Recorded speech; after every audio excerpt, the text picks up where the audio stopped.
সাহাবায়ে কেরাম আল্লাহর নবীর কাছে গিয়া বলেন, ইয়া রাসূলুল্লাহ, ইয়া হাবিবাল্লাহ, ওগো নবীজি, আপনি বললেন ইসলাম হলো সত্য ধর্ম, ইসলাম হলো সত্য ধর্ম। আমরা আল্লাহকে মানলাম, আপনাকে মানলাম, আপনার উপরে ঈমান আনলাম, কিন্তু এখন দেখা যায় যারা ঈমান আনে না এরা বড় আরামের জিন্দেগি চালায়, আর আমরা বড় কষ্টের জিন্দেগি চালাই। পাহাড়ের মধ্যে থাকতে হয়, গর্তের ভিতরে থাকতে হয়, বিবির সাথে দেখা করতে পারি না, সন্তানের সাথে দেখা করতে পারি না, বাজার হাটে যাইতে পারি না, আমাদের কাছে কেউ পণ্য বিক্রি করে না, আমরা কারো কাছে পণ্য ক্রয় করতে পারি না। এই যে অবস্থা, আমাদের এই অবস্থা কখন ছুটবে? আল্লাহর নবী ডাক দিয়ে বলেন, ও আমার সাহাবীরা শুনো, সেই দিন বেশি দূরে নয়। সাহাবায়ে কেরাম বলেন, মাতা নাসরুল্লাহ, ওগো নবী, আল্লাহর মদদ আর সাহায্য কখন আসবে? আল্লাহর সাহায্য কখন আসবে? মাতা নাসরুল্লাহ, নবী আমার, আল্লাহর মদদ আর সাহায্য কখন আসবে? আল্লাহর নবী বলেন, সাহাবীরা রে, ধৈর্য ধারণ ধরো, সবুর করো, সবুর করো, বেশি দিন নয়। আলা ইন্না নাসরুল্লাহি করিব, সেই দিন বেশি দূরে নয়, মুসলমানের বিজয় আসবে, মুসলমানের বিজয় আসবে, সেই দিন বেশি দূরে নয়।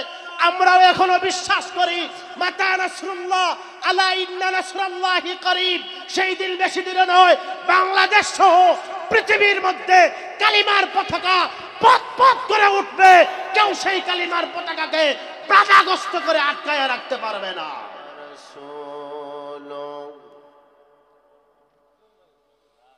الذي أرسل إلى الناس كافة بشيرا ونذيرا وداعيا إلى الله بإذنه وسراجا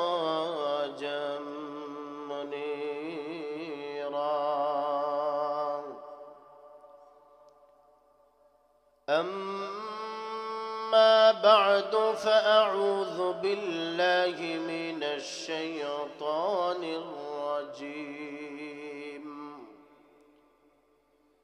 بسم الله الرحمن الرحيم.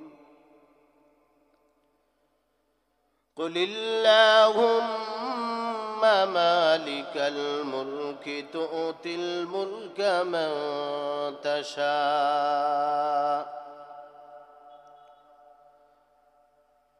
تؤتي الملك من تشاء وتنزع الملك ممن تشاء وتعز من تشاء وتذل من تشاء بيدك الخير إنك على كل شيء قدير. صدق الله مولانا العظيم وصدق رسوله النبي الكريم. نحن على ذلك من الشاهدين والشاكرين والحمد لله رب العالمين. صلى الله على سيدنا ومولانا محمد وعلى آله وأصحابه وسلم. بلغ العلا بكماله كشف الدجى بجماله حسنت جميع خصاله. صلوا عليه وآله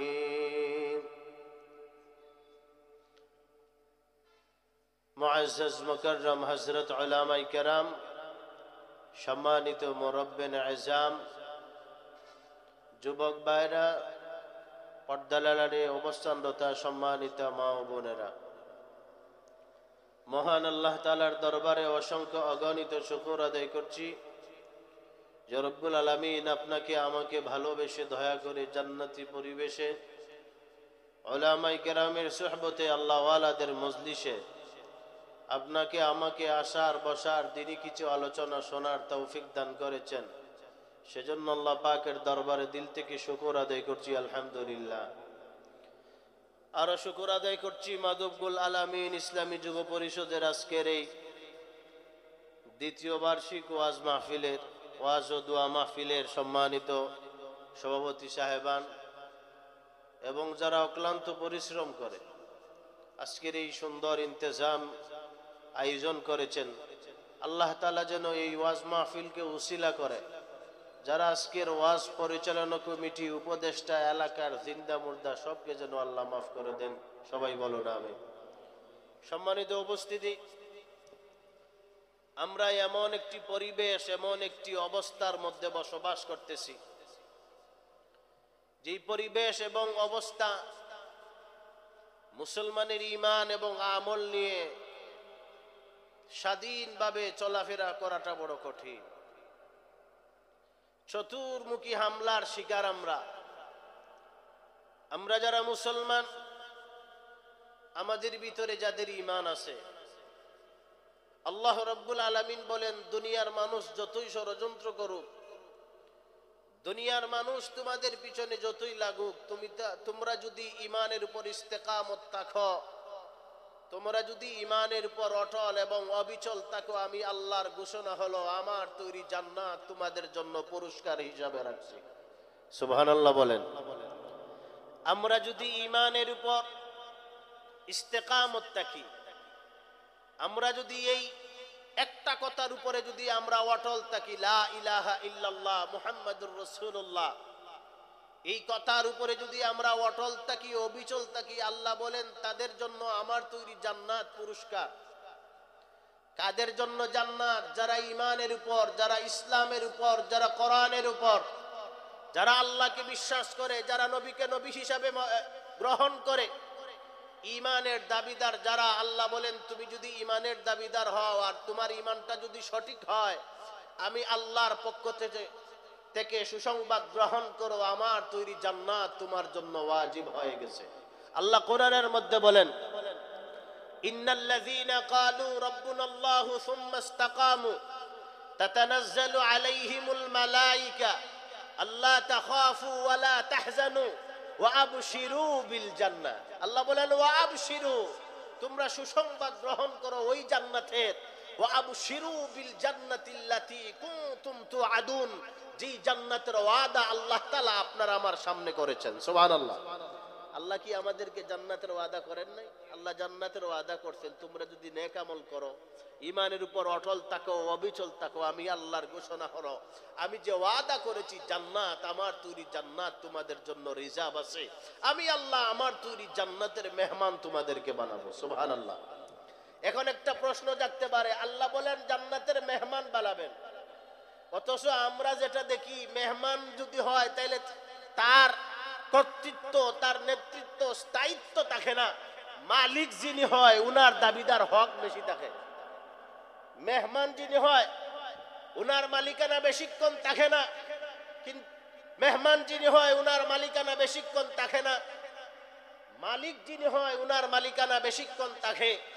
যেমন উদাহরণ হিসাবে আপনি আপনার বেআইনে দাওয়াত দিছেন আপনার বাড়িতে, বিআই সাহেব, আপনি বিআইন সাহেব সহ নিয়ে আমার বাড়িতে দাওয়াত আপনারা আসবেন। বিআইনকে নিয়ে আপনার বাড়ি দাওয়াতে আসলো। আচ্ছা, আমি আপনাদেরকে জিজ্ঞাসা করি, এই যে মেহমান দাওয়াত দিলেন, মেহমানকে উপলক্ষে করে খানার ইন্তজাম কম হয় না বেশি হয়? কথা বলেন। বেশি হয়। এই যে খানার ইন্তজাম করলেন, বেশি সব কিছু আইটেম সব কিছু আছে, হাগালুকির হাওরের বোয়াল মাছ আছে, রুই মাছ আছে, ইলিশ মাছ আছে, তারপরে ফার্মের মুরগি, দেশি মুরগি, গরুর মাংস, খাসির মাংস, সব বিভিন্ন রকমের আইটেম, ফল ফুল সব কিছু টেবিলে সাজাইয়া রাখছে। আমি আপনাদেরকে জিজ্ঞাসা করি, মেহমানে খাওয়ার আগ পর্যন্ত বাড়ির মালিক যিনি, ইনি কি এই খাবার খায়? কথা বলেন না, খায় না।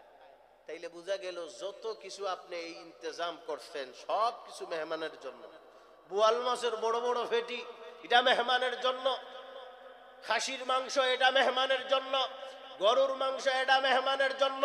কিন্তু এই বিশাল ডাইনিং টেবিলের বড় বড় প্লেট আর বড় বড় মুরগির রোস্টগুলা সাজায়া রাখছেন, সুন্দর করে রাখছেন, এটা আপনি খাইবেন না। যদিও বলে কোনো সময় হাত দিলা গরুর বেঞ্চ, গরুর মোহতারাম হয়, তুমি এটা খুশি করো, কি তাল দেয়? মেহমানে খাবার পরে না খাইবা? মেহমানে খাওয়ার আগ পর্যন্ত কেউ খায় না। এখন আমি আপনাদেরকে জিজ্ঞাসা করি, এই যে কষ্ট করলেন, বাজারে গেলেন, গরুর গোশত কিনলেন, খাসির গোশত কিনলেন, বোয়াল মাছ আনলেন, ইলিশ মাছ আনলেন, রৌ মাছ আনলেন, এটা কি মেহমান আনছে না আপনি? কষ্ট করছেন খেয়ে মালিকে, কিন্তু মেহমানে বোয়ার পরে তো আরামসে খাইব। আল্লাহ তাআলা এই কথাই বুঝাইতে চায়, জান্নাতের মেহমান কেন বানাইলাম? মালিক যদি হও খেটে খাওয়া লাগবে, কাজ করা লাগবে। মেহমান যদি হও কাজ করা লাগবে না, বসবা, অর্ডার দিতে দেরি, জান্নাতি খাবার তোমার সামনে আসতে দেরি হবে না। মেহমান কোনো কাজ করে না, খালি খায়। আর মালিক কাজ করা লাগে, খাওয়ার পরে খাওয়া লাগে। এজন্য আল্লাহ বলেন, তোমরা যদি ঈমান আনো, নেক আমল যদি করো, এই দুইটার সমন্বয় যদি তোমার আমার ভিতরে পাওয়া যায়, একটা হলো ঈমান আর একটা হলো নেক আমল, দুইটার সমন্বয় যদি আপনার আমার ভিতরে পাওয়া যায়, আল্লাহ বলেন ওয়া আবশিরু বিল জান্নাতিল্লাতী কুনতুম তুআদুন, ওই জান্নাতের সুসংবাদ বান্দা গ্রহণ করো, যেই জান্নাতের ওয়াদা আমি আল্লাহ তোমাদের সাথে করেছিলাম। সুবহানাল্লাহ। এই আয়াতের অনেক লম্বা তাফসীর, আমি সেদিকে যাব না। যদি আমি সেদিকে যাই আমার মূল আলোচনাটা চলে যাবে। এজন্য ভাইয়েরা আমার, আপনার আমার জিন্দেগি, আপনার আমার জীবন, আপনার আমার মরণ, আপনার আমার হায়াত, জীবন মরণ সবকিছু কার জন্য? কথা বলেন না। আপনার আমার হায়াত, মরণ, জীবন, বাসা সবকিছু কার জন্য? আল্লাহর জন্য। আল্লাহ কোরআনে বলেন, কুল ইন্না সালাতি ওয়া নুসুকি ওয়া মাহইয়ায়া ওয়া মামাতি লিল্লাহি রাব্বিল আলামিন। ও বান্দা, আমরা আল্লাহকে বলি, আল্লাহ আমার নামাজ, আমার কুরবানি, আমার রোজা, আমার হজ, আমার যাকাত, আমার জীবন, আমার মরণ, আমার সবকিছু কার জন্য? লিল্লাহি রাব্বিল আলামিন, সমস্ত জগতের প্রতিপালক যিনি, তার জন্য। এজন্য যেহেতু আমার হায়াত আল্লাহর জন্য, যেহেতু আমার মরণ আল্লাহর জন্য, আমার জীবন আল্লাহর জন্য, অতএব আমার জীবনটা হতে হবে আল্লাহওয়ালা জীবন। কথা বলেন। যেহেতু আমার জীবন আল্লাহর জন্য, যেহেতু আমার হায়াতটা আল্লাহর জন্য, সবকিছু আমার দুনিয়ার জীবনের চলাফেরা, উঠা বসা সবকিছু হতে হবে আল্লাহর জন্য। আল্লাহর বিধানের বিপরীত যদি আমার চলাফেরা, উঠা বসা হয়, ওটা আল্লাহর জন্য না। আর যেই চলাফেরা, উঠা বসা আল্লাহর জন্য না হয়, এই চলাফেরার জন্য আল্লাহর দরবারে জবাব দেওয়া লাগবে। আমার জীবন, আমার হায়াত, আমার মরণ যেহেতু আল্লাহর জন্য, অতএব আমি মুসলমান হিসাবে আমার চলাফেরাটা হতে হবে মুসলমানি তরিকায়। আমি আমার ইচ্ছে মতো চলতে পারি না, ইচ্ছে মতো জীবন পরিচালনা করতে পারি না, আমি আমার ফ্যামিলিকে ইচ্ছা মতো চালাইতে পারি না, আমি আমার ফ্যামিলিকে ইচ্ছা মতো বেপরদায় চলাফেরা করাইতে পারি না। যদি কোনো পুরুষ তার ফ্যামিলিকে ইচ্ছা মতো চলাফেরার স্বাধীনতা দেয়, আল্লাহর নবী হাদিসের মধ্যে বলেন, যেই ফ্যামিলির পুরুষ তার মেয়ে, তার মা, তার বোন, তার স্ত্রী, তার ফ্যামিলির মহিলাদেরকে ইচ্ছা মতো বেপরদায় চলাফেরার অধিকার দিয়া দেয়, হাসরের ময়দানে আল্লাহ তাআলা তাকে দাইয়ুস হিসাবে দাঁড় করাবে, দাইয়ুস হিসাবে। আর আল্লাহ রাসূল বলেন, আদ-দাইয়ুসু লা ইয়াদখুলুল জান্নাহ, দাইয়ুস যারা হয় এদেরকে আল্লাহ জান্নাত দিবেন না। নাউজুবিল্লাহ বলেন। যারা দাইয়ুস হয় এদেরকে আল্লাহ জান্নাত দিবেন না। আল্লাহ জান্নাত দিবেন ওই সমস্ত মানুষকে যাদের ভিতরে ঈমান আছে, যাদের ভিতরে নেক আমল আছে। যাই হোক ভাইরা আমার, আপনার আমার জীবন, মরণ, হায়াত সবকিছু কার জন্য হতে হবে? কথা বলেন, কার জন্য? আল্লাহর জন্য হতে হবে। আল্লাহর জন্য যদি আপনার আমার জীবন মরণ হায়াত যদি আমরা বানাইতে পারি, তাহলে আল্লাহ বলেন কাদ আফলাহাল মুমিনুন, ওই মুমিনরাই সফল যেই মুমিনের জীবনটা হয় আল্লাহর জন্য, তার চলাফেরা হয় আল্লাহর জন্য, তার উঠা বসা হয় আল্লাহর জন্য, তার মাথার থেকে নিয়ে পা পর্যন্ত গোটা শরীরের সব কিছু হয় আল্লাহর জন্য। অথচ আমরা মুসলমানের সন্তান চুল রাখে ম্যারাডোনা, কথা কই না, মুসলমানের সন্তান তার মডেল বানায় মেসি আর নেইমার। এ মুসলমানের সন্তান, তুমি যে ইহুদি আর খ্রিস্টানকে তোমার মডেল বানাইলা, আল্লাহ কোরআনের মধ্যে বলেন তোমার মডেল মেসি আর নেইমার নয়, তোমার আদর্শ হলো মুহাম্মদুর রাসূলুল্লাহ। মুহাম্মদুর রাসূলুল্লাহ হবেন আপনার আমার আদর্শ। যারা মুহাম্মদুর রাসূলুল্লাহর আদর্শ ছেড়ে ইহুদি খ্রিস্টান আর ওই লাল চামড়াওয়ালার আদর্শ গ্রহণ করে, ওরা নামে মুসলমান, আসলে এদের ভিতরে কোনো মুসলমানিত্ব নাই। মুসলমানের সন্তান এমন একটা রোগ আমাদের সমাজে প্রকাশ পাইছে, এমন একটা রোগ, মুসলমানের সন্তান 3 কোয়ার্টার ফিন দিয়া রাস্তাঘাটে হাসে, লজ্জা শরম নাই। মুসলমানের সন্তান এটা স্টাইল বানাইছে, হাঁটুর উপরে প্যান্ট, এটা বুঝি স্টাইল। লজ্জা শরম যদি থাকতো এই পরিমাণ প্যান্ট পরত না, লজ্জা শরম নাই তো। আল্লাহ রাসূল সাল্লাল্লাহু আলাইহি সাল্লাম বলেন তোমার ঈমান পরিপূর্ণ হবে তখন যখন তোমার ভিতরে শরম থাকবে, লজ্জা থাকবে। তোমার ভিতরে যদি লজ্জা থাকে না, তোমার ভিতরে ঈমান পরিপূর্ণ না। এজন্য ভাইয়েরা আমার, আপনার আমার চলাফেরা জীবন সবকিছু হতে হবে আল্লাহর জন্য। আমার লেবাস, আমার সবকিছু হতে হবে আল্লাহ এবং তার রসুলের তরিকা মতো। আল্লাহ এবং রসুলের তরিকার বাহিরে গিয়ে আপনার আমার জীবন যদি পরিচালনা করি, মুসলমান দাবি করতে পারেন, আদৌ আপনি মুসলমান না। কারণ আমাদের ইসলাম, আমরা বলি ইসলাম মানে শান্তির ধর্ম। ইসলাম এমন একটা কমপ্লিট বিধান, ইসলাম এমন একটা ধর্ম যে ইসলাম পালন করতে গিয়া কারো কাছ থেকে হাওলাত কইরা কোনো জিনিস আনার প্রয়োজন নাই। কথা বলেন না? ইসলাম মুসলমানিত্ব পালন করতে গিয়া কারো কাছ থেকে হাওলাত করে কোনো কিছু আনার প্রয়োজন নাই। আপনি বলবেন হুজুর আমরা যদি মনে করি কোরআন দিয়া দেশ চালাইবেন, আপনারা কিভাবে চালাবেন? কোরআনের মধ্যে অর্থনীতি আছে, কোরআনের ভিতরে রাষ্ট্রনীতি আছে, কোরআনের ভিতরে পৌরনীতি আছে। কোরআন কিভাবে তোমার দেশ চালাবেন তাও কোরআনের ভিতরে আছে, রাষ্ট্র কিভাবে চালাবেন কোরআনের ভিতরে আছে, আপনার ফ্যামিলি কিভাবে চালাবেন কোরআনের ভিতরে আছে। ইসলাম এমন একটা ধর্ম, ইসলাম এমন একটা কমপ্লিট সংবিধান আল্লাহ তাআলা দিয়েছেন। ইসলাম মতো জীবন পরিচালনা করতে হলে কারো ইহুদি খ্রিস্টানের কাছ থেকে দাঁড় করে এনে ইসলাম পরিচালনা করতে পারবেন না। আল্লাহ সব কিছু তার কোরআনের মধ্যে আগেই দিয়ে দিয়েছে। ইসলাম পরিচালনা করতে জীবন মতো আল্লাহর তরিকা মতো জীবন চালাইতে গিয়ে কারো কাছ থেকে ধার করে কোনো কিছু আনার প্রয়োজন নাই।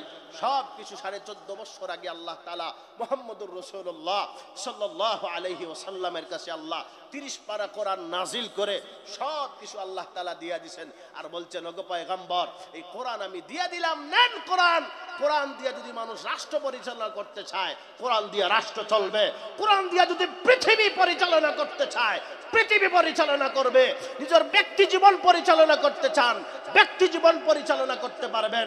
সমাজ যদি পরিবর্তন করতে চান, কোরআনের আইন ছাড়া, কোরআনের সংবিধান ছাড়া এই সমাজ পরিবর্তন করা যায় না।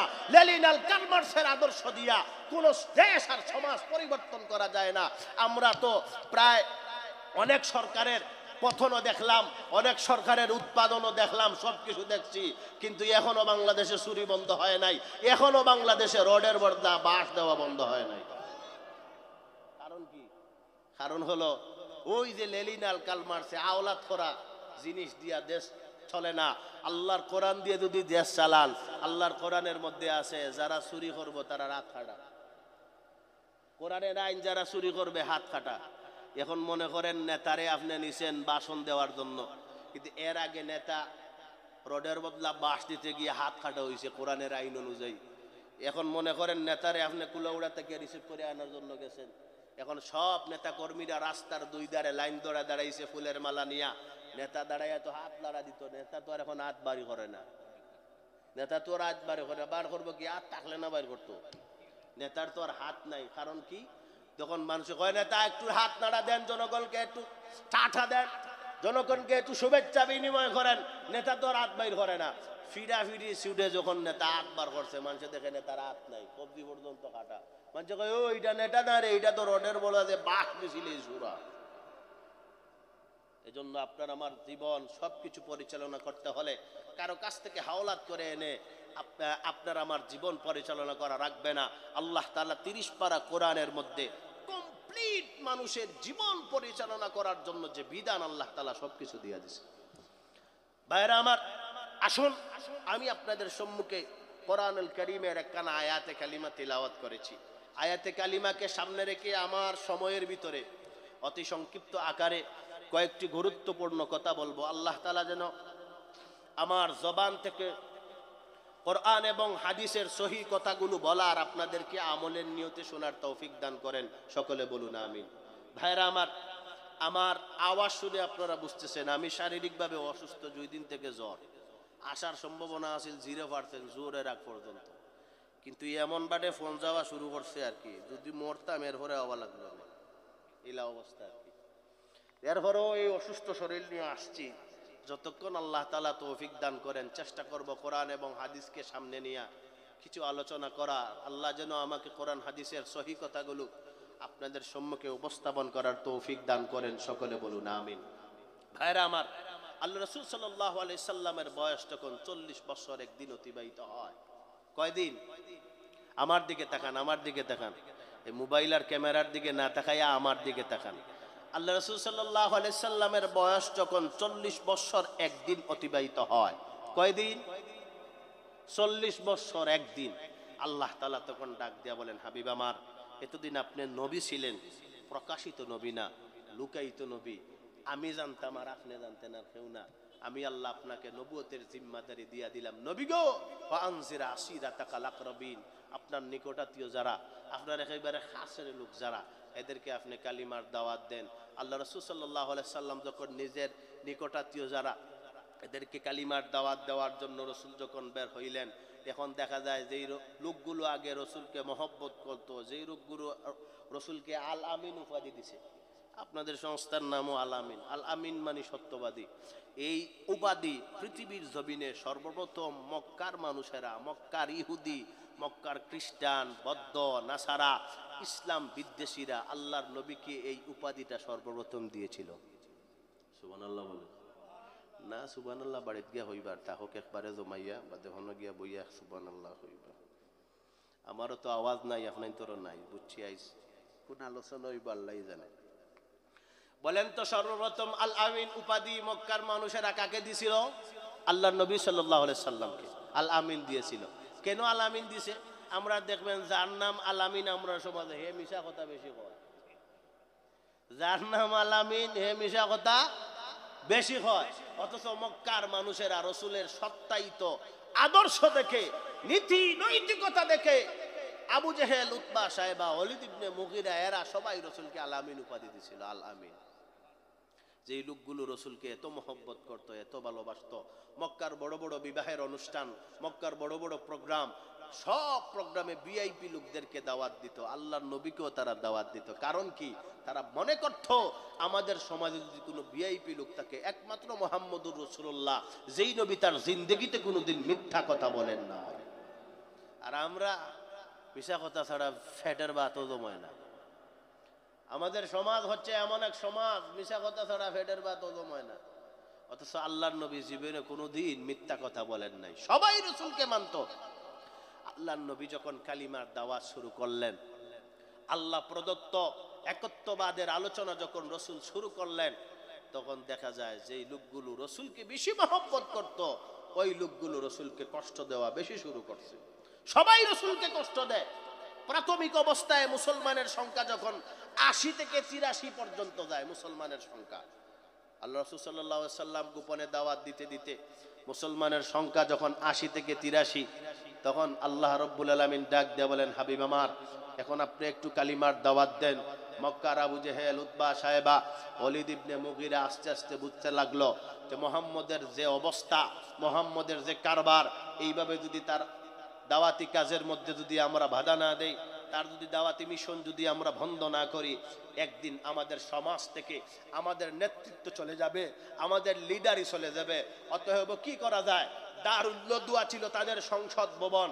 এই দারুন নদওয়ার মধ্যে বৈঠকখানার মধ্যে সব মক্কার কাফিররা, বড় বড় মাতাওয়ালা লিডাররা বসছে, বসে পরামর্শ শুরু করছে কি করা যায়, মোহাম্মদ রে কি করা যায়। এখন একজন ডাক দেয়া হইলো, আমার কাছে একটা পরামর্শ আছে। কি পরামর্শ? হয় মানুষের যখন টেকা থাকে না তখন আবুল তাবুল মাতে। কথা কই, মানুষের কাছে যখন টেকা থাকে না তখন তারা আবুল তাবুল মাতে। দেখবেন যার কাছে টেকা নাই, এলাকার সব মানুষ মিল্লা সিদ্ধান্ত নিছে যে এই এলাকার মাস্টার সাহেবরা আমরা এই ফিরা মেম্বারে খাড়া করবো। এলাকার আরেকজন তার টেকা বসাও নাই, কুচ্চুও নাই, সমাজে কোনো বুড়ও নাই, হেও দেখবেন পোস্টার 4-5টা লটকাইয়া গাছের মধ্যে খালি টাটা দেয়। এলাকার মানুষ কয় কিও, আমরা তো সিদ্ধান্ত নিছি ফাঞ্চিতি ভাবে এলাকার সব মানুষ মিল্লা আমরা উনারে আমরা মেম্বারে ইলেকশনে খাড়া করবো, তুমি দাঁড়াইলা কেনে? হয় আমি খাড়া। এখন সবে দেখছে যে এ যদি এক গ্রাম থেকে 2জন খাড়া হয় কিছু ভোট নাইলে তো পাইব। কথা কই না? এখন সব মানুষ মিল্লা তারা দেখিল কি অবস্থা, বসে যান আপনি, আপনারা আগামীতে আমরা দেখবো না। হয় না, আমার তো অনেক খরচ হয়েছে, ওই পোস্টারিং মিলিয়া 5,000 হয়েছে না, ওই 50,000। এটা হইলে এক ধরনের ব্যবসা, এক ধরনের কি ব্যবসা। দ্বিতীয় নম্বর হলো এলাকার মানুষেরা যখন দেখবেন বালা মানুষ যেদিকে যায়, খারাপ কিছু মানুষ আছে 24 ঘন্টা এরার সমালোচনা করে, 24টা ঘন্টা সমালোচনা করে খারাপ। নিজের মানুষ যারা তারা আপন লোকরা বেশি মানুষের সমালোচনা করে। ভাই জীবনে কোনোদিন নিজের মানুষের কাছে আপনার দুঃখ কোনোদিন প্রকাশ করবেন না। আপনি মুসিবতের মধ্যে হইরা আপনার নিজের লোকের কাছে আপনার সরলতার কথা বলছেন, সুযোগ ভাই আরেকদিন বাস দিব। মক্কার কাফিররা সিদ্ধান্ত নিল কি করা যায়। এরা হইল মানুষ যদি অভাবী হয়, মাথায় কাম করে না, মোহাম্মদ তো অভাবী মানুষ, মনে হয় টাকা পয়সা নাই, এর কারণে আমাদের লাতুল জার হুবলার মানাতের বিরোধিতা করতেছে। এক কাজ করো, একটা অফার দিয়ে দেই, অফার যদি হে টাকা চায় টাকা দিয়ে দিব। দ্বিতীয় নাম্বার হইল ক্ষমতার পজিশন মানুষ চায়, ক্ষমতা যদি মানছে পায় তাইলে অনেক সময় মানুষ ক্ষমতা পাওয়ার জন্য মারামারি করে, ক্ষমতা পাওয়ার জন্য খাটাখাটি করে, ক্ষমতা পাওয়ার লাগিয়া মানুষের গুম কইরা জেলের মধ্যে বইরে রাখে। এই ক্ষমতার জন্য জেলের মধ্যে রেখে গুম করে। 17 বছর দেখছেন না? আরে আমরা জীবনে কোনোদিন কল্পনাও করছি না যে আয়নাগর দেখা লাগবো। কথা কই না? আয়নাগর দেখা লাগবে, এটাকে কল্পনা করছেন? 17 বছর ক্ষমতা ঠিকানোর জন্য ফ্যাসিস্ট আওয়ামী সরকার যেইভাবে মানুষের অধিকার আর হক নষ্ট করছে, মনে হয় হিটলারও এইভাবে মানুষের অধিকার নষ্ট করে না। আমরা 24 জুলাই অভ্যুত্থানের আগে বাংলাদেশের কোন এলাকায়, বাংলাদেশের কোন মঞ্চে কথা বলতে হলে ওরা আমাদেরকে স্লিপ দিত, ওরা আমাদেরকে কার্ড এবং লেখনি ধরায় দিয়ে বলতো সরকারের বিরুদ্ধে কথা বলতে পারবে না, আপনারা এর বিরুদ্ধে কথা বলতে পারবে না, সের বিরুদ্ধে কথা বলতে পারবে না। আল্লাহ তাদের এই অবিচার আর অত্যাচার বেশি দিন সহ্য করতে করেন নাই। এমন পরিস্থিতি হয়েছে যারা কোরআনের মাহফিলে বাধা দিছিল, আল্লাহ তাদেরকে এক কাপড় ভিন্দারা এক সুটকেস নিয়ে দাদার দেশে পালাতে বাধ্য করেছে। ইতিহাস থেকে শিক্ষা গ্রহণ করুন। যারা ক্ষমতায় যাইবা অসুবিধা নাই, আপনারা যাইন, আমরা ওয়েলকাম জানাই। তবে আপনারাও যদি ওই স্বৈর শাসক আওয়ামী লীগের মতো আচরণ শুরু করেন, রেডি দেখেন, উনি দি প্লেনে গেছে, আপনারা কোন দিয়া যাইবা এটা হতু থাকতো না। কারণ এটা মুসলমানের দেশ, এটা মুসলমানের দেশ। এই দেশে কোরআন সুন্নাহ বিরোধী, ইসলাম বিরোধী, মসজিদ মাদ্রাসার বিরুদ্ধে অবস্থান নিয়ে কেউ টিকতে পারে নাই, পারবেও না।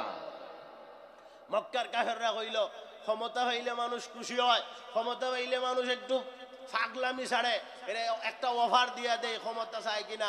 দ্বিতীয় নাম্বার হলো মুহাম্মদের বয়স হলো 23 বছর, আর যেই মহিলাকে উনি বিবাহ করেছেন ওনার বয়স হলো 40। স্বাভাবিক মানসিক দৃষ্টিকোণ থেকে চাহিদাগত একটা ব্যবহার থাকতে পারে। তারা মনে করছে যে তাহলে হয়তো উনি যদি বালা একটা বউ দেওয়া যায় তাহলে হয়তো মনে হয় ফাগলামিটা ছাড়ব। সে প্রস্তাব নিয়ে যাইতো। একজন লোক আল্লাহর নবীর কাছে প্রস্তাব নিয়ে গেছে। কি প্রস্তাব? ও মুহাম্মদ, তুমি যদি সম্পদ চাও, মক্কা এবং মদিনার আরবের যত সম্পদ আছে সব তোমার সামনে এসে উপস্থিত করব। দ্বিতীয় নাম্বার হলো তুমি যদি ক্ষমতা চাও, আমরা এক বাক্যে তোমাকে মক্কার নেতা হিসাবে মানব। তৃতীয় নাম্বার হলো তুমি যদি সুন্দরী নারী চাও, তাইলে মক্কার আরবের যত সুন্দরী মহিলা আছে সব লাইন দড়াইয়া রাখবো, যেটা তোমার চয়েস লাগবে এটা লগে তোমার বিয়া দিয়ে দিব। আল্লাহ রসুল কি এই 3টা প্রস্তাব গ্রহণ করেছেন? হতা হই না। আমরা হইলে জায়েজ ফতোয়া দিয়া ওকে জায়েজ ফতোয়া দিয়া জেলাও ওকে না ফতোয়া সিস্টেম কইরা কইব ঠিক আছে ক্ষমতাত গেলে আমরা ইসলাম কায়েম করব। আল্লাহর নবী বিশ্ব নবী মুহাম্মদুর রাসূলুল্লাহ সাল্লাল্লাহু আলাইহি ওয়াসাল্লামের কাছে তারা প্রস্তাব দিল, ওগো নবী, ওগো মুহাম্মদ, এক নাম্বার হলো যদি তুমি মক্কার ক্ষমতা চাও, আমরা আরবের যত মানুষ সব তোমার হাতে বায়াত গ্রহণ করে এক বাক্যে তোমাকে মক্কার লিডার হিসেবে আমরা ঘোষণা করব। দ্বিতীয় নাম্বার হলো তুমি যদি সম্পদ চাও, আরবের যত সম্পদ আছে সব তোমাকে দিয়ে দেওয়া হবে। তৃতীয় নাম্বার হলো তুমি যদি সুন্দরী নারী বিবাহ করতে চাও, আরবের যত সুন্দরী মহিলা আছে সব সুন্দরী মহিলাগুলো আমরা তোমার সামনে এনে দেব, যাকে তুমি চয়েস করবা তার সাথে তোমার বিবাহ দিয়া দিব।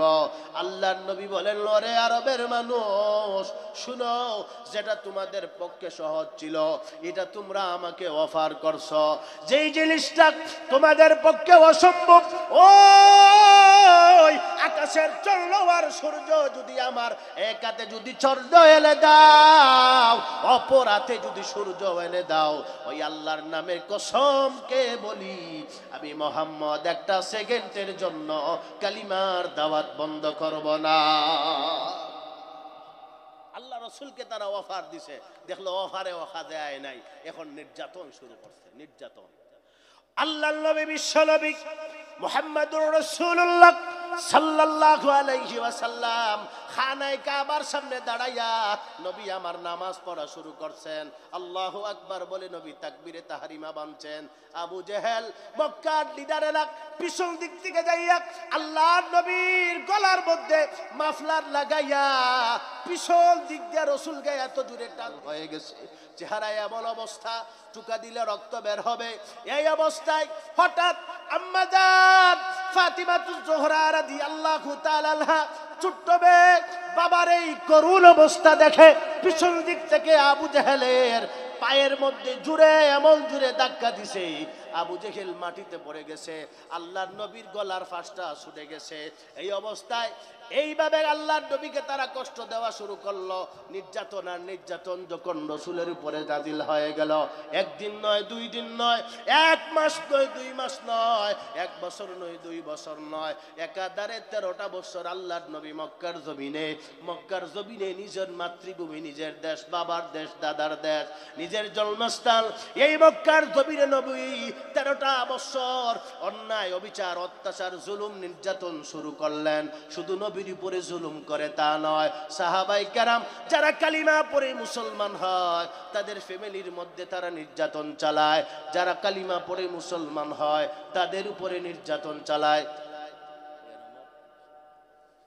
আমার শেষ নেই সময়, হুজুর নু আইছনে কারণে হইয়ার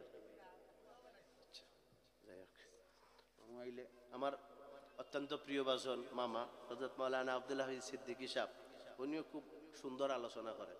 তো বক্তা একজন স্টেজও আসলে আর এক বক্তায় মনে করে তার টাইম শেষ, এটা হইল সিস্টেম। আর আমার এক অভ্যাস হইল বক্তা স্টেজে আইলে আমি আর আলোচনা করতাম পারি না, যেহেতু কর্তৃপক্ষ বলতেছেন সময় আছে, এই হিসাবে দেখি ইনশাল্লাহ কতটুকু সময় যায়। ভাইরা আমার, শুধু খালি নবীর উপরে নির্যাতন তা নয়, সাহাবায়ে কেরামের উপরে নির্যাতন তারা শুরু করে। যারা কালিমা পড়ে মুসলমান হয় এদের উপরে নির্যাতন শুরু করে, এদের সাথে ব্যবসা বাণিজ্য বন্ধ, এদের সাথে কথাবার্তা বন্ধ, এদের সাথে চলাফেরা বন্ধ, এদের পণ্য কেউ বিক্রি করতে পারবে না, ক্রয় করতে পারবে না, তাদের কাছে পণ্য কেউ বিক্রি করতে পারবে না।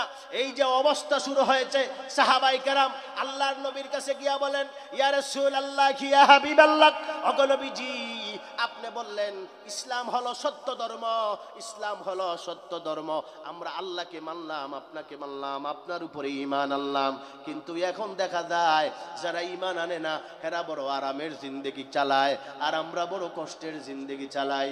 পাহাড়ের মধ্যে থাকতে হয়, গর্তের ভিতরে থাকতে হয়, বিবির সাথে দেখা করতে পারি না, সন্তানের সাথে দেখা করতে পারি না, বাজার হাটে যাইতে পারি না, আমাদের কাছে কেউ পণ্য বিক্রি করে না, আমরা কারো কাছে পণ্য ক্রয় করতে পারি না, এই যে অবস্থা, আমাদের এই অবস্থা কখন ছুটবে? আল্লাহর নবী ডাক দিয়ে বলেন, ও আমার সাহাবীরা শুনো, সেই দিন বেশি দূরে নয়। সাহাবায়ে কেরাম বলেন, মাতা নাসরুল্লাহ, ওগো নবী, আল্লাহর মদদ আর সাহায্য কখন আসবে? আল্লাহর সাহায্য কখন আসবে? মাতা নাসরুল্লাহ, নবী আমার, আল্লাহর মদদ আর সাহায্য কখন আসবে? আল্লাহর নবী বলেন, সাহাবীরা রে, ধৈর্য ধারণ ধরো, সবুর করো, সবুর করো, বেশি দিন নয়। আলা ইন্না নাসরুল্লাহি করিব, সেই দিন বেশি দূরে নয়। মুসলমানের বিজয় আসবে, মুসলমানের বিজয় আসবে, সেই দিন বেশি দূরে নয়।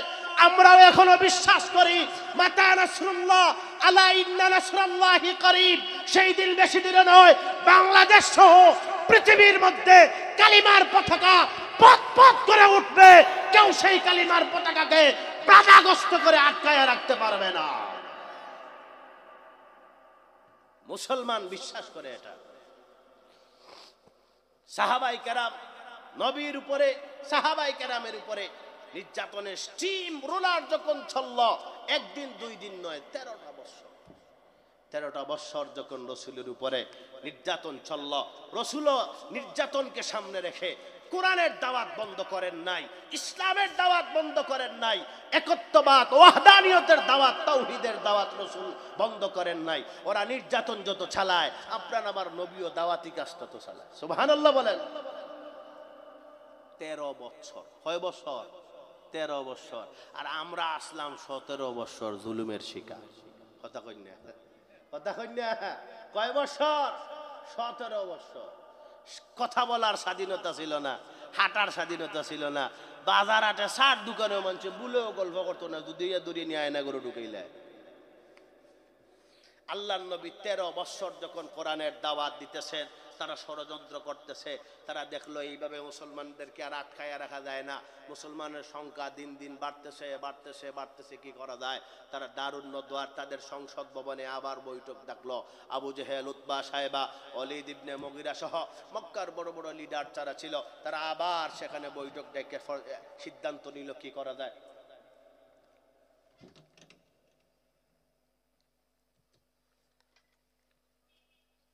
যাই হোক, 20 মিনিট, 6টা 20, এখন হইল 10 মিনিট আছে, দেখি কতটুকু যাওয়া যায়। আমি এখনো পুরা আলোচনার ভিতরে ঢুকতেই পারছি না, এখনো অনেক আলোচনা রয়েছে। যে আয়াত তিলাওয়াত করছি, শুধু শানে নজুলটা এবং প্রেক্ষাপট পরিবেশটা আমি শুধু সাজাইয়া আনতেছিলাম। আল্লাহ রাসূল সাল্লাল্লাহু আলাইহি সাল্লামকে তারা হত্যা করার জন্য, রসুলের দাওয়াতি মিশনকে বন্ধ করার জন্য পরামর্শ করলো কি করা যায়। বৈঠকের মধ্যে সিদ্ধান্ত হলো, একজন হয় জ্বালাইয়া দাও, আরেকজন কয় হত্যা করো, আরেকজন কয় ফাঁসি দিয়া দাও, আরেকজন হয় দেশ ছাড়াইয়া দাও। নানান চক্রান্ত যখন শুরু হইল, একজন ডাক দিয়া কয় এইভাবে আর চলবে না, মুহাম্মদকে হত্যা করার দরকার। হত্যা করলে আর তার মিশন কার্যকর হবে না, তার দাওয়াতি কাজ বন্ধ হবে না। আল্লাহ রসুল ওনার হুজরা মুবারকে ওনার বাড়িতে শোয়া, আর এইদিকে রাতের গভীর রাতে তারা দারুন নদওয়ার মধ্যে বৈঠক করে সিদ্ধান্ত নিল রসুলকে আজকে রাত্রেই তারা হত্যা করবে। আল্লাহ তাআলা জিবরাইলের মাধ্যমে জানিয়ে দিলেন, নবী গো, আর মক্কায় থাকার আপনার আর সময় হইছে না, এখন হিজরত করে চলে যান মদিনায়। কোথায়? মদিনায়। রসুল হিজরত করে, আমি শুধু সংক্ষেপে বলতেছি, রসুল হিজরত করে চলে গেলেন মদিনায়। মদিনায় যাওয়ার পরও সেখানেও শান্তি নাই, সেখানেও শান্তি নাই। অতর্কিত হামলা করা শুরু হয়, বদর যুদ্ধ হলো, উহুদ যুদ্ধ হলো, এইভাবে যুদ্ধ লেগেই আসে, লেগেই আসে। তারা যখন উহুদের যুদ্ধ থেকে শোচনীয় পরাজয় বরণ করে যখন মক্কার কাফেররা চলে গেল, মক্কার মধ্যে গিয়ে তারা আরো বিরাট সবাইকে নিয়ে তারা এখন সিদ্ধান্ত নিল, মদিনা নামক কোনো জায়গা আরবের ভূখণ্ডে আর রাখবে না। কি রাখবে না? মদিনা নামক কোন জায়গা। এক বাক্যে 10,000 কাফেররা তারা সিদ্ধান্ত নিল মদিনায় অতর্কিত হামলা চালাবে, চতুর্দিক থেকে হামলা চালাবে। মদিনা নামক কোন রাষ্ট্র, মদিনা নামক কোন জায়গা আরবের ভূখণ্ডে তারা রাখবে না। আল্লাহ রাসূল সাল্লাল্লাহু আলাইহি সাল্লামের কাছে এই সংবাদটা পৌঁছতে পৌঁছতে মদিনা থেকে মাত্র 2.5 মাইল দূরে তারা অবস্থান করছে। এর ওই সময় রসুলের কাছে সংবাদ গেছে, ইয়া রাসূলুল্লাহ, 10,000 কাফেররা মদিনায় অতর্কিত হামলা করার জন্য আসতেছে। রসুল পেরেশান হয়ে গেছেন, পুরা খেজুর পাখার মৌসুম, যে আমরা আমরা ওই যে তোমার আমন দান খাটার সময় এখন যদি ঘরের বেআইনে বেগম সাহেব এখন চলো আই আমার বাপর বাড়ি থেকে খাইয়াই খাবো ধর্মিয়া এখন ফাঁকানির টাইম নেই, এখন দান তোলার সময়, এখন ফাঁকানির টাইম নেই। আমরা এদিকে বড়ুয়ার সময় যদি হয় ফাঁকানির যেতে কেউ দিবনি। সাহাবাই কেরাম পুরা খেজুর বাগানের খেজুর গুলো ফেঁকে আসছে, এখন পুরা খেজুর বাগানের খেজুর গুলো সংরক্ষণের সময়। এখন সাহাবাই কেরামরা পেরেশান, নবীও পেরেশান, কি করা যায়। মাত্র 2.5 কিলোমিটার দূরে তারা অবস্থান করছে। রসুলের কাছে সংবাদ আসলো, সাহাবাই কেরামদেরকে নিয়ে আল্লাহ রসুল একত্রিত হইয়া বললেন কি করা যায়, কি করা যায়, এখন আমরা কি করব। তখন একজন বলে, ইয়া রাসূলুল্লাহ, আমাদের শরীরে তো রক্ত আছে, আমরা জান দিয়া দিব। আরেকজনকে, হুজুর যা আছে সব নিয়ে বের হয়ে যাব। আল্লাহর নবী কয়, না না, পরিকল্পিত একটা সিদ্ধান্ত নেওয়ার দরকার। কি সিদ্ধান্ত নিবা? এমনি এই মজলিসের মধ্যে সবচেয়ে বয়োবৃদ্ধ একজন সাহাবী, তার নাম হলেন হযরত সালমানে ফারসি রাদিয়াল্লাহু তাআলা আনহু। উনি হাত উঠে, ইয়া রাসূলুল্লাহ, আমার বাড়ি হলো পারস্য, উন্নত দেশে।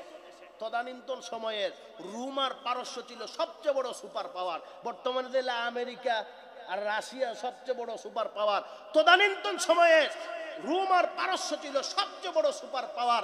তখন আল্লাহ রসুল বলেন, ও সালমান, কি বলতে চাও? সালমানে ফারসি রাদিয়াল্লাহু তাআলা আনহু ডাক দিয়ে বলেন, ইয়া রাসূলুল্লাহ, আমার কাছে একটা পরিকল্পনা আছে, আপনি যদি অনুমতি দেন আমি একটা হাউজের মধ্যে পেশ করব। রসুল বলেন, করো। কয়, আমার দেশ পারস্য, হ্যাঁ, উন্নত দেশ, দেখছি অতর্কিত যদি কোনো হামলা চালায় আমরা গাঁট কুট দিয়া শত্রুরে রক্ষা করি, এটা সবচেয়ে সহজ উপায়। আল্লাহ রসুল বললেন, ঠিক আছে, এটা করা যায়। সিদ্ধান্ত নিলেন 10 হাত গভীর, 15 হাত প্রশস্ত, এইভাবে পুরা মদিনার চতুর্দিকে একটা বড় করিয়া গর্ত, পরিকা খনন, যেটারে আমরা সিলেটি ভাষা হয় গাঙ্গোলা খান, আর কি গাং কুদিছেন, গাং, এটাকে কয় খন্দক। এই খন্দক গাং আর কি খুদা শুরু হয়েছে। এক একজন সাহাবাই কেরামের বাটে পড়ছে 10 হাত কইরা।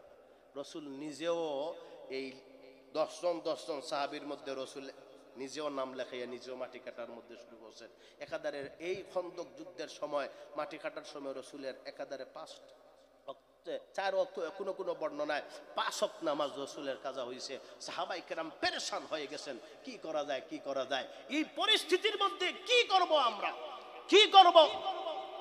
আর এটা আমরার দেশের মাটি নাই যে কুদাল দিয়া সেদ মারলে যে আদা তামাইলে যে আরবের মাটি ফাত্তর, এটা তো মাটি নাই, ফাত্তর আর ফাতর। সাহাবাই কেরামের চেহারা দেখা যায় না, রসুলের চেহারা দেখা যায় না, দুলাবালিয়া মলিন চেহারা পর্যন্ত দেখা যায় না। ঠিক ওই সময় একজন সাহাবী, আমরা সমাজে দেখবেন কিছু মানুষ আছে ফেটর বুক লাগলে আর সহ্য করতে পারে না, নাই ফেটর বুক সহ্য করতে পারে না, ইলা অনেক মানুষ আছে। তার দুনিয়ায় একবার আগে তার খানি রেডি থাকতে হইব, ইলা অনেক মানুষ আছে। আল্লাহর নবীর একজন সাহাবী হযরত জাবির রাদিয়াল্লাহু তাআলা আনহু আল্লাহর নবীর কাছে গিয়া বললেন, ইয়া রাসূলুল্লাহ, ইয়া হাবিবাল্লাহ, আমি জাবের গো নবীজি, ইয়া রাসূলুল্লাহ, অনুমতি দেন, আমি বাসাতে একটু যাব, বাড়িতে যাইব। কেন এখন যাইবা? ইয়া রাসূলুল্লাহ, আমি তো পেটের খিদা সহ্য করতে পারি না, আজকে 2 দিন হলো গো নবী, আমার পেটের মধ্যে কোনো পানিও যায় না, খানিও যায় না। ইয়া রাসূলুল্লাহ, ইয়া হাবিবাল্লাহ, অন্যান্য সাহাবীর মতো আমি না গো, আমি পেটের খিদা সহ্য করতে পারি না। ওগো নবীজি, এই দেখেন পেটের খিদার মধ্যে আমি আমার পেটের মধ্যে একটা পাথর বাঁধছি গো নবী, পেটের মধ্যে পাথর বাঁধছি, আমি খিদা সহ্য করতে পারি না। আমাকে যদি অনুমতি দিতেন আমি বাসাতে যাইয়া কিছু খাবার গ্রহণ করে সাথে সাথে আবার আমি চলে আসতাম। আল্লাহর নবী ডাক দিয়া বলেন, জাবের রে, তুমি শুধু একা যাইবা? পেটের খিদা কি তোমারও লাগছে বুঝি, আর কারো লাগে নাই? তাকায়া দেখো রে, আল্লাহর নবী নিজের জামা মোবারক উঠাইয়া জাবেরকে বলেন, জাবের তাকায়া দেখো, আমি নবী আজকে 3 দিন হয় রে কোনো কিছু আমি গ্রহণ করি না, আমি নবীও পেটের খিদা সহ্য করতে পারি না, বিদায় আমার পেটের মধ্যেও আমি নবী 2টা পাথর বাঁধছি।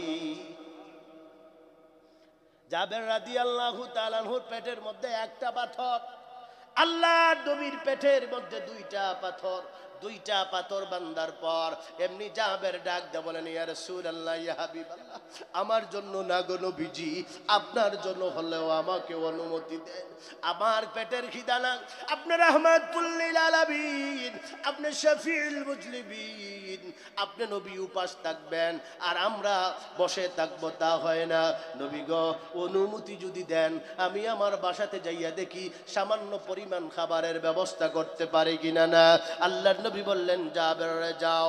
অনুমতি দিলাম। জাবের রাদিয়াল্লাহু তাআলা আনহু দৌড় দিলেন বাসার দিকে। বাসাতে যাইয়া জাবের তার স্ত্রীর ডাক দিয়ে বলে, ও আমার স্ত্রী, আল্লাহর নবী বিশ্ব নবী মুহাম্মদুর রাসূলুল্লাহ সাল্লাল্লাহু আলাইহি ওয়াসাল্লাম আজকে 3 দিন হয় গো বেবি পেটের মধ্যে কোনো খাবার দেয় না। আবার নবী উপাস, ঘরের ভিতরে কোনো খাবারের ব্যবস্থা আছে কিনা। না, বিবি ডাক দিয়ে বলে, স্বামী আমার ছোট্ট 6 মাসের একটা বকরির বাচ্চা, 1 কেজি পরিমাণ আটা, এর চাইতে বেশি আর কোনো খাবার নাই। এমনি জাবের রাদিয়াল্লাহু তাআলা আনহু ডাক দিয়ে বলেন, ও আমার স্ত্রী, এই বকরির বাচ্চাটারে তুমি জবাই করো, গোশত রান্না করো, আর 1 কেজি পরিমাণ যে আটা, এটা দিয়ে তুমি রুটির ব্যবস্থা করো। আমি রাহমাতুল লিল আলামিনকে একটু দাওয়াত দিয়ে আসি। আমার নবী উপবাস থাকবে আর আমি জাবের তা সহ্য করব, কখনো হয় না। হযরত জাবের রাদিয়াল্লাহু তাআলা আনহু দৌড় দিলেন রাসূলের কাছে যাইবেন। এমনি পিছন দিক থেকে স্ত্রী ডাক দেয়া বলে, স্বামী আমার দাঁড়ান। কই কি হইছে? কয় ফেটের যদি খিদা থাকে, খানির কথা শুনলে সারার ফেটে বুগারও বেশি লাগে। যেহেতু সাহাবায়ে কেরাম প্রায় 3000 সাহাবায়ে কেরাম খন্দকের মাটি কাটার মধ্যে আছেন, আপনি যদি একা রাসূলকে গিয়া আওয়াজ দিয়া দাওয়াত দেন, তাইলে যারা শুনবো এরা মনে মনে এরার ফেটর বুগারও বেশি লাগবো। এখন কি করা যায়? তুমি রাসূলকে গিয়া খানে খানে হইবা। দ্বিতীয় নাম্বার হলো, যেহেতু 1 কেজি পরিমাণ আটার ব্যবস্থা আছে, 6 মাসের ছোট্ট একটা বকরির বাচ্চা আছে, 1 থেকে 1.5 কেজি পরিমাণ গোশত হবে, তাইলে মোটামুটি 4-5 জন মানুষে খাওয়া যাইব। কথা কই না? তাইলে নবীর কানে কানে বলবা, নবী এবং আরো 4-5 জন সাহাবী যদি আসে সমস্যা হইতো না, তাহলে কানে কানে বলবা। দেখবেন এলাকার মধ্যে ইমাম সাহেব, মাদ্রাসার মুহতামিম সাহেবকে দাওয়াত দেয়, হুজুর আপনি আর আপনার মায়ের এতিমখানার 4-5 জন ছাত্র লইয়া আমার বাড়িতে যেন দাওয়াত দেয় না? হুজুর আপনি আর মাদ্রাসার 4-5 জন ছাত্র লইয়া আমার বাড়ি দাওয়াত। হযরত জাবের রাদিয়াল্লাহু তাআলা আনহু দৌড় দিলেন খন্দকের পারের মধ্যে গিয়ে আল্লাহর নবীর কানে কানে ডাক দিয়ে বলেন, ইয়া রাসূলুল্লাহ, ইয়া হাবিবাল্লাহ, আমি সামান্য পরিমাণ খাবারের ব্যবস্থা করে এসেছি, আপনি আর কয়েকজন সাহাবী মিলে খাবারটা গ্রহণ করতে পারবেন গো নবীজি? আসেন না গো, আপনি আর আপনার কিছু সাহাবী নিয়া। এমনি আল্লাহর নবী খন্দকের পারের মধ্যে দাঁড়াইয়া ডাক দিলেন, ইয়া আসহাবাল খান্দাক, আল্লাহু আকবার। হযরত জাবের বলেছেন, আল্লাহর নবীর কানে কানে আল্লাহর নবী খন্দকের পারের মধ্যে দাঁড়াইয়া 3000 সাহাবায়ে কেরামকে লক্ষ্য করে ডাক দেয়া বলেন, ইয়া আসহাবাল খান্দাক, এ খন্দকের সাথীরা, আজকে মাদান বেলা জাবের তার বাড়িতে দাওয়াত দিতে সবাই রে। সুবহানাল্লাহ জোরে বলেন, আরো জোরে বলেন সুবহানাল্লাহ। কয়জন মানুষের খাবার? 5 থেকে সর্বোচ্চ 10 জন মানুষের খাবার। আর আল্লাহর নবী দাওয়াত দিবেন কয় হাজার? 3000। হযরত জাবের বলেন, ইয়া রাসূলুল্লাহ, ইয়া হাবিবাল্লাহ, এত মানুষ আমার জীবনে আমি তো খাবার গ্রহণ করাতে পারবো না। সময় শেষ হয়ে গেছে, যদি সুযোগ হয় ইনশাআল্লাহ আলোচনা করবো। এখনো অনেক আলোচনা বাকি আছে, যেহেতু মেহমান উপস্থিত। আল্লাহ তাআলা আপনারে আমারে সবরে রাসূল করিম সাল্লাল্লাহু আলাইহি সাল্লামের আদর্শ গ্রহণ করিয়া আপনার আমার জীবনকে পরিবর্তন করিয়া জান্নাতের মেহমান হওয়ার তৌফিক দান করেন। আমিন। ওয়া আখির দাওয়ানা আনিল হামদুলিল্লাহি রাব্বিল আলামিন। আসসালামু আলাইকুম ওয়া রাহমাতুল্লাহ।